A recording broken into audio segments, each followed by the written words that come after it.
दोस्तों आपको पता होगा इनइक्वालिटी का क्वेश्चन हर एक शिफ्ट में पूछा जा रहा है, तो हमें याद रखना है कि मेरे भाई 110% आने वाली शिफ्ट में भी इनइक्वालिटी का क्वेश्चन पूछा जाएगा। आखिर करते कैसे हैं, 2 सेकंड की ट्रिक है, फटाफट से देखते हैं।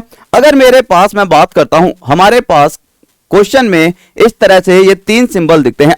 कभी भी हमारे पास ये तीनों सिंबल एक साथ आते हैं तो प्रायोरिटी होती है हमारे पास ग्रेटर देन की। ठीक है, जैसे कि मान लो मेरे पास कोई क्वेश्चन है, उसमें ये सारे के सारे सिंबल एक साथ यूज हुए, तो राइट आंसर कौन सा आएगा, मेरा राइट आंसर आएगा ग्रेटर देन वाला, और ये मेरा क्या हो जाएगा, राइट आंसर। मतलब कि अगर मेरे पास लिखा होगा ए ग्रेटर देन बी, तो मैं क्या कहूंगा, बिल्कुल सही है। इसी तरह से अगर मैं बात करता दूसरे वाले की, तो यहां पर मुझे दिख रहा है कि भैया ग्रेटर देन तो है नहीं, तो पहली प्रायोरिटी किसकी है, ग्रेटर देन की, फिर है ग्रेटर देन इक्वल टू, तो मैं कहूंगा इसके अंदर राइट आंसर क्या आ जाता, ग्रेटर देन इक्वल टू इसका राइट आंसर होता। अब चलते हैं क्वेश्चन की तरफ, विद इन सेकंड कैसे करना है। पहला क्वेश्चन देखेंगे, सबसे पहले मैंने देखा P और T की बात हुई है। P कहां पर है मेरा, P मेरा यहां पर है और T मेरा यहां पर है। अगर मैं बात करता हूं P और T की, तो मेरे पास कौन कौन से सिंबल आ रहे हैं, ग्रेटर देन, फिर ग्रेटर देन इक्वल टू आया है, फिर मेरे पास इक्वल टू आया है, और लास्ट में 1 2 3। ठीक है, मेरे पास ये तीनों आए हैं, तो राइट आंसर क्या आना था सर, मेरा राइट आंसर आना था ग्रेटर देन वाला। जब मैंने चेक करा तो मेरे पास क्या है, स्मॉलर देन, इसका मतलब ये क्या हो गया, गलत हो गया, तो पहला क्या हो गया, गलत। दूसरा मैंने देखा n लेस देन z है, तो n कहां पर है मेरा, n मेरे पास दिया हुआ है यहां पर, और z कहां पर है बच्चा, z है मेरे पास यहां पर। जब इन दोनों को मैं चेक करूंगा, n और z के बीच में सबसे पहले इक्वल टू आया है, उसके बाद लेस देन आया है, फिर से मेरे पास इक्वल टू आया है, और फिर से लेस देन आया है। मैंने चेक करा राइट आंसर क्या आएगा, जब भी मेरे पास इस तरह से आएंगे तो मेरे पास राइट आंसर आ जाएगा लेस देन वाला।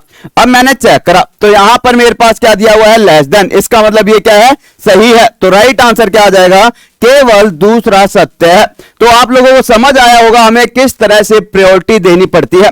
फिर से समझेंगे, अगर मेरे पास कभी भी क्वेश्चन दे रखा होगा, अगर ये तीनों है तो इसके अंदर प्रायोरिटी इसकी है, अगर ये तीनों है तो प्रायोरिटी हमारी लेस देन की है। अगला क्वेश्चन देखिए, सारे के सारे क्वेश्चन कह रहा है Q और C को पकड़े। Q कहां पर है, ये रहा, C मेरा ये रहा। Q और C के बीच में कौन कौन से सिंबल है भैया, लेस देन वाला, लेस देन इक्वल टू, और उसके बाद फिर से लेस देन।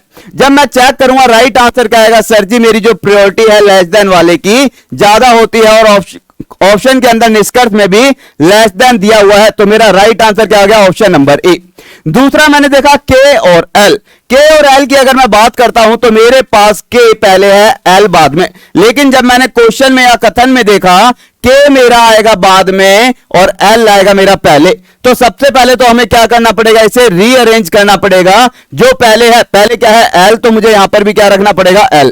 फिर क्या है K, तो यहां पर रखना पड़ेगा K, इनका सिंबल भी हो जाएगा चेंज। अब मैंने कहा अब मेरे पास नया क्वेश्चन बन गया, इनके बीच में अब देखो कौन कौन से साइन है, L और K के बीच में है लेस देन इक्वल टू, दूसरा है लेस देन, तीसरा है इक्वल टू, और चौथा है लेस देन इक्वल टू। अगर इन सब की बात करूं तो राइट आंसर क्या आ जाएगा मेरे पास, लेस देन इसका राइट आंसर हो जाएगा। तो मेरे पास यहां पर दिया हुआ क्या था, ग्रेटर देन। एक सेकंड, मेरे पास भी है, ये तो खत्म ही हो गया था, मेरे पास यहां पर क्या दिया हुआ है, लेस देन, तो यहां पर भी लेस देन है, यहां पर भी लेस देन, तो राइट आंसर क्या बनेगा, केवल भैया पहला भी सही था और यहां से मेरा दूसरा भी सही हो चुका है, तो मैं कहूंगा दोनों पहले और दूसरे क्या हो जाएंगे, सही हो जाएंगे। तो मेरे भाई कभी भी याद रखना कि अगर मेरे पास लेफ्ट में L है तो L को लेफ्ट में ही रखना। इसी तरह से क्वेश्चन हमारे पास आपके सामने स्क्रीन पर है, ये आप सभी के लिए क्या है, होमवर्क के लिए है, तो इसका राइट आंसर क्या था भैया, बोथ फॉलो। ये तो हो गया बोथ फॉलो, और ये आपके लिए क्या है भैया, होमवर्क के लिए क्वेश्चन है, बहुत प्यारा सा। उम्मीद करता हूं आपको चीजें समझ आई होंगी, और एक वीडियो इनइक्वालिटी की और मैंने पहले बना रखी है, उसको भी आप लोग देख लेना, प्रैक्टिस आपकी हो जाएगी।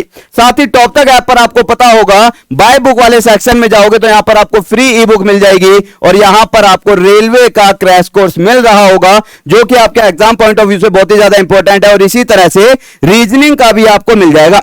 उम्मीद करता हूं आप सारे के सारे इसका आंसर जरूर कमेंट करके बताएंगे। तो okay guys, thank you, take care, मिलते हैं फिर। जय हिंद, जय भारत, लव यू सभी को।